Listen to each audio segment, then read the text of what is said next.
भाई साहब इतना आसान नहीं है जैसा आप बोल रहे हैं, जवाजात के अंदर जाने ही नहीं देते। ये भाई साहब रहमत अली साहब ने कमेंट किया, मैंने सोचा कि आपको इनबॉक्स में रिप्लाई करूं तो फिर आप उसके आगे कुछ और बोलेंगे, तो बेहतर है कि मैं आपको एक अच्छी सी बात बताऊं। नंबर एक, अगर हमें पाकिस्तान में किसी भी मामले में अदालत का चक्कर लगाना पड़े तो क्या होता है, क्योंकि अगर मैं आपको कमेंट में बोलता ना कि यार ऐसा नहीं होता, मसाइल ऐसे हल हो जाते हैं या कुछ अच्छे लोग भी होती हैं, अगर इस तरह बात करता ना तो आपने सीधा कहना था भाई ये सऊदियों का मुल्क है और उन्हीं का कानून चलता है। मेरी बात सुने, आप अगर पाकिस्तान में अगर आपको कोई भी ऐसा मसला पेश आ जाए अदालत में, तो अदालती निज़ाम आपको किस हद तक जल्द अज जल्द जो है ना इंसाफ देगा या आपका केस हल हो जाएगा।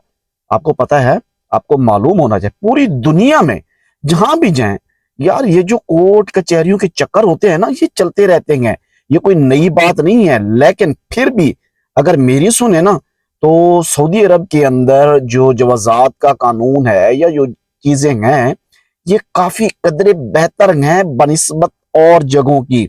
यहाँ पर काफी हद तक जल्दी जैसा भी हो लेकिन इंसाफ हो जाता है, जैसा भी हो केस हल कर दिया जाता है। बाकी वो हमारे नसीब के ऊपर होता है कि हमारे हक में आ जाए या किसी दूसरे के हक में चला जाए। लेकिन ये चक्कर तो साफ जाहिर है चलते ही रहते हैं, और साफ जाहिर है ये इतना आसान काम नहीं है।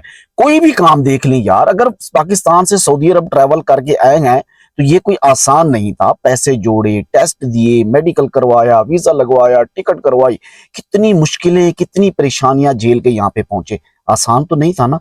ऐसे ही कोई भी काम आसान नहीं होता।